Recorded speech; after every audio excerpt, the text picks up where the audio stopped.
Hi everyone. I do want to apologize. I know this chapter is very dense. I know that. I understand how much you're going to be doing for this chapter and the next chapter. The next chapter is a little bit lighter, which is always good.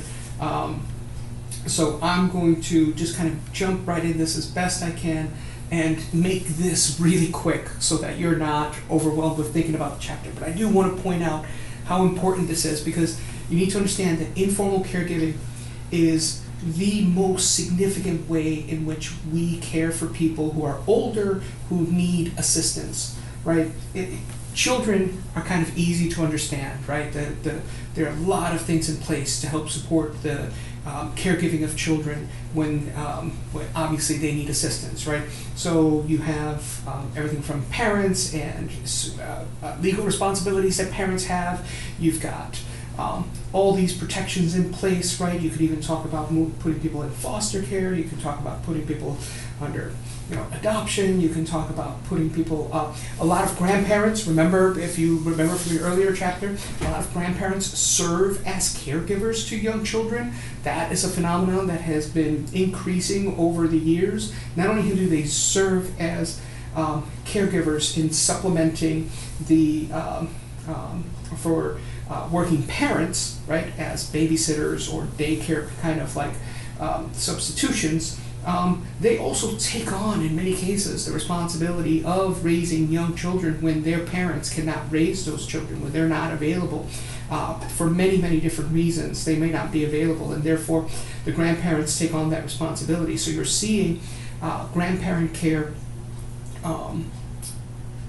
be a big part of this. And so when you think about, however, older people, and you're thinking about older people who are on the higher end of the age bracket, so let's say like the 80 plus or something like that, you're looking at people who are, at this point, a good majority of them are needing more assistance, right? We remember all the physical declines that happened. Usually someone could be very active up until they reach the age of about 80, and then you start seeing some declines, but making their way through the body, usually requiring some assistance. May not be a lot of assistance, but for all people, but it could be something as small as just having someone, point things out to them, kind of highlight like, can you see this? Can you see that? Things like that, right?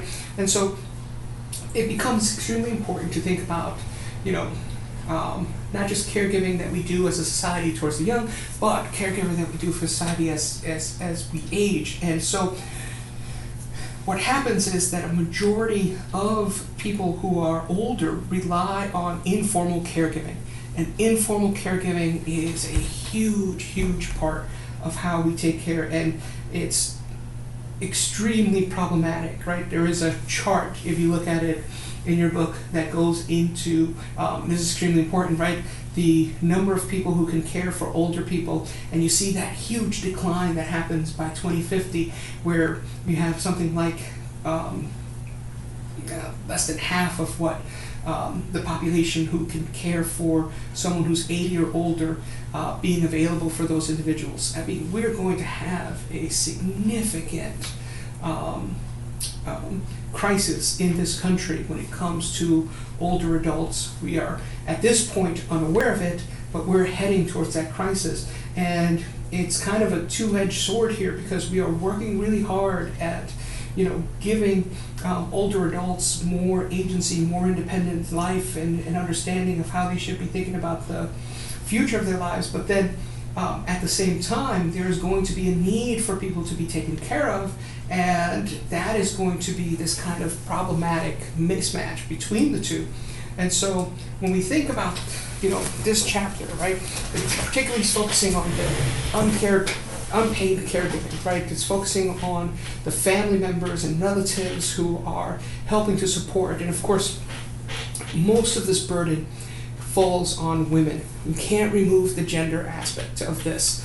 Most of the informal caregiving, most caregiving in general, want to make sure, don't mess with this. Most caregiving in general happens by women, but in particular, when it comes to taking care of family members, it falls so much on women in these households. And so there's a lot of things that are being tried and worked on in order to deal with this. Your chapter goes into a lot of details. Here's some key concepts to think about that you need to consider, right? First of all, obviously, what is an informal caregiver, right? Caregiving burden, right? Think about all the physical and emotional and financial strain that a caregiver has to take on, right? They have to be at home caring for their family member. They can't be out working. That is something that is extremely important. For a long time, most of our policies focused on those people who are aging, right? What do we do with someone who's aging? Oh, give them Social Security. Oh, what do we do with someone, who's health? Oh, give them, Medicaid. We think about how we can provide for them, but then what happens is that, Medicare. So what happens is that we run into the problem of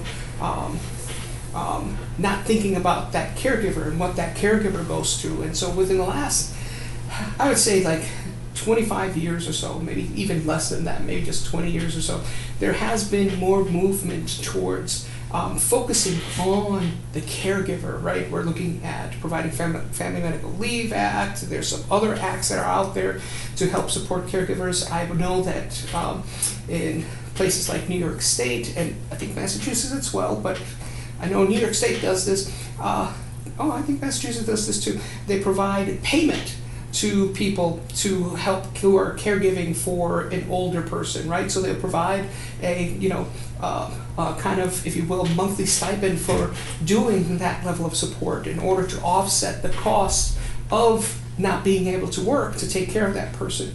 It's not a lot of money, right? It's kind of a token amount, but it is something that helps to offset some of this. So there are movements to try to do these and to kind of change this, right?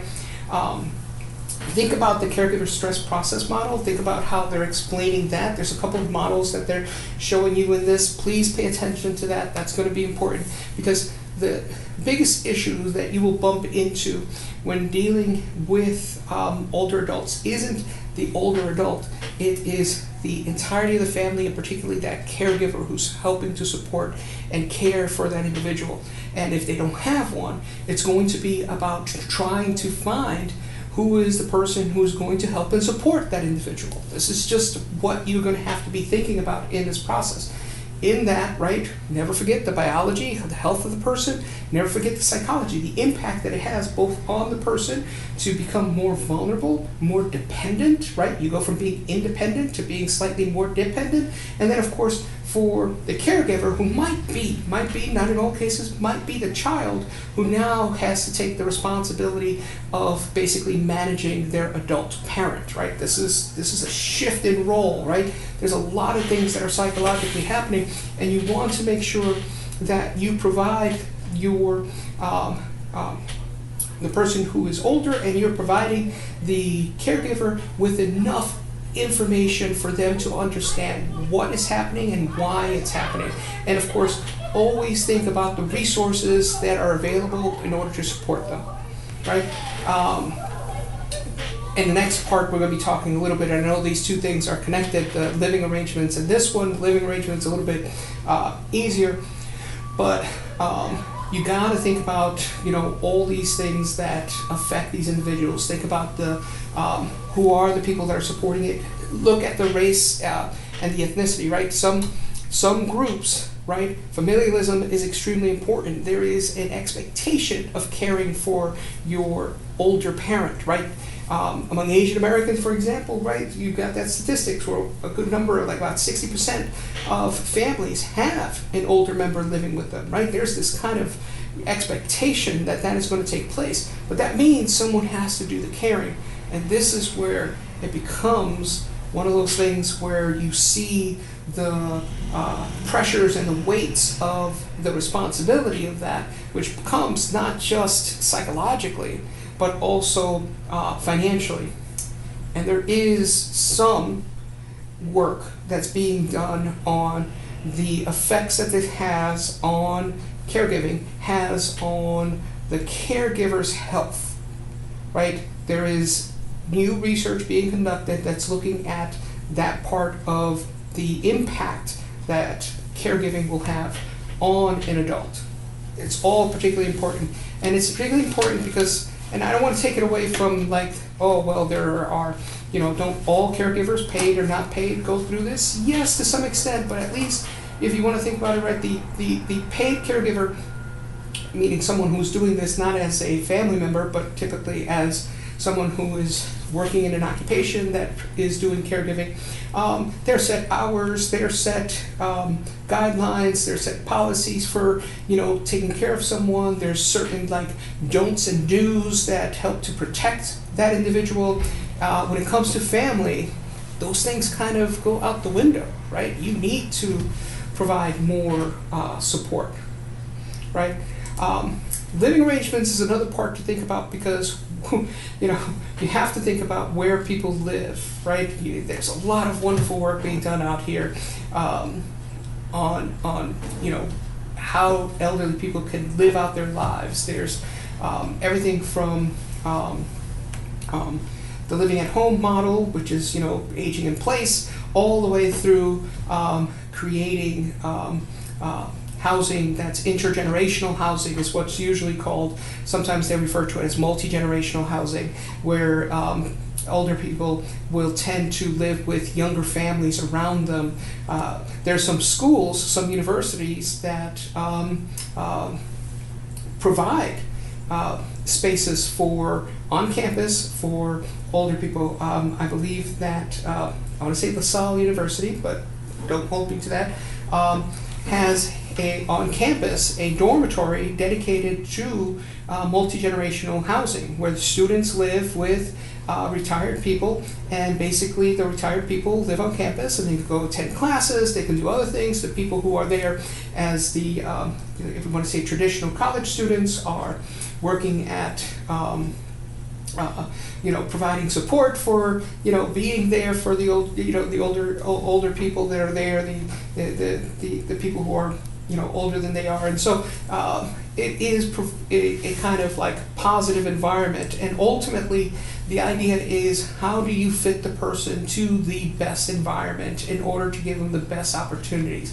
This is not take away from the need sometimes that we find ourselves for assisted living and nursing home, which is more of institutional care, but it is something that we are trying to do our best to move away from. And of course, it's just extremely difficult to get to these because many of these things are extremely costly, and as you can imagine, right, housing is not the easiest thing in the world to try to address at this moment in time in this country.